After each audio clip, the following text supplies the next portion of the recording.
प्यारे साथियों, आज हम उस पवित्र क्षण की ओर बढ़ रहे हैं जब सृष्टि ने स्वयं झुककर उस महापुरुष को प्रणाम किया जिसने अंधकार में भटकी मानवता को फिर से प्रकाश का मार्ग दिखाया, जिसने कहा, ना कोई हिंदू, ना कोई मुसलमान, सब एक हैं, एक ही परमात्मा के अंश हैं। वो क्षण है गुरु नानक देव जी के अंतिम समय की कथा, जो केवल मृत्यु की नहीं बल्कि अमृतत्व की अनुभूति है। साल था 1539 ईस्वी, 23 सितंबर। स्थान करतारपुर साहिब।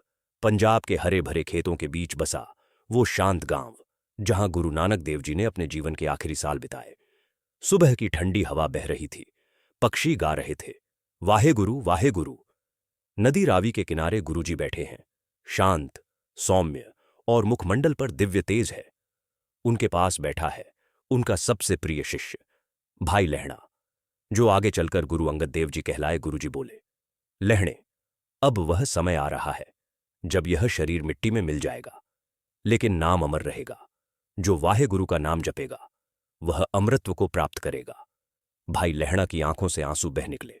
गुरुजी, आपके बिना यह संसार सूना हो जाएगा। गुरुजी मुस्कुराए, लहणे, मैं कहां जा रहा हूं? मैं तो हर उस हृदय में रहूंगा जो सतनाम कहेगा। नाम मेरा नहीं, नाम तो उसका है जो सृष्टि का मालिक है। दिन ढल रहा था।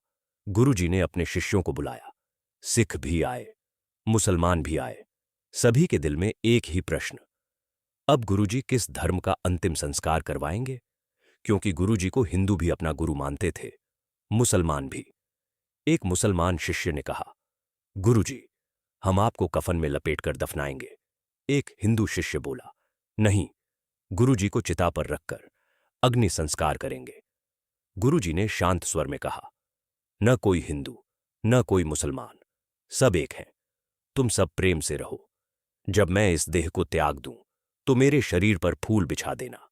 सुबह जो फूल ताजे रहेंगे वो जैसा चाहें वैसा करें। सभी ने सिर झुका लिया। अंतिम रात, उस रात गुरुजी नदी किनारे बैठे थे। चांदनी फैली हुई थी। हवा में वाहेगुरु का नाम गूंज रहा था। गुरुजी ने अपने शिष्यों से कहा, सुनो बच्चों, मनुष्य का जन्म केवल खाने, पीने और सोने के लिए नहीं। जन्म मिला है नाम जपने के लिए, सेवा करने के लिए, दूसरों को जगाने के लिए। फिर उन्होंने एक शब्द गाया, सचु औरार सबना का मूल, नाम बिना सब झूठा फुल। सच ही मूल है और जो नाम के बिना है वह नाशवान है। फिर बोले, मेरा अंत नहीं, मेरा आरंभ होने वाला है।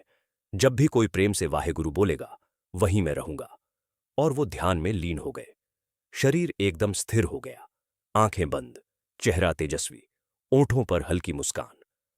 अगली सुबह रहस्यमय घटना। सुबह जब भक्त पहुंचे तो देखा गुरुजी शांत लेटे हैं।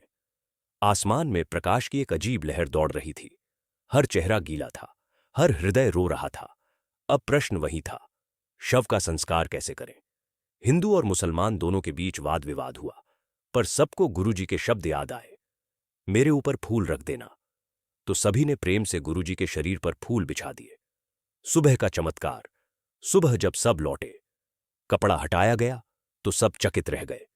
गुरुजी का शरीर वहां नहीं था, केवल फूल बचे थे जो आधे आधे हिस्से में बंटे हुए थे। हिंदुओं ने अपने फूल अग्नि में समर्पित किए, मुसलमानों ने अपने फूलों को मिट्टी में दफनाया। और इस प्रकार गुरु नानक देव जी ने अपने शरीर से भी दोनों धर्मों को एक कर दिया। अंतिम संदेश। भाई लहणा को गुरुजी की आत्मा से आशीर्वाद मिला। अदृश्य आवाज आई, लहणे, तू अब अंगद है, मेरा अंग है। तू अब आगे इस नाम की ज्योति जलाए रख। और इस प्रकार गुरु नानक देव जी से गुरु अंगद देव जी तक गुरु परंपरा प्रारंभ हुई।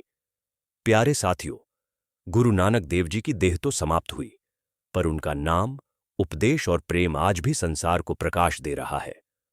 उन्होंने हमें सिखाया कि धर्म कोई दीवार नहीं, एक सेतु है, कि प्रभु तक पहुंचने का मार्ग केवल प्रेम है, कि नाम जपना, कीर्तन करना और सेवा करना ही जीवन का सार है। और जब भी कोई सच्चे दिल से कहे, सतनाम श्री वाहेगुरु, वहीं गुरु नानक देव जी का प्रकाश प्रकट हो जाता है। नानक नाम चढ़दी कला, तेरे भाणे सर्वदा भला। सभी श्रोता आंखें बंद करें, मन में एक ही भाव लाएं, गुरु नानक देव जी, आप सदा मेरे साथ रहो। वाहेगुरु वाहेगुरु। सतनाम श्री वाहे गुरु जी।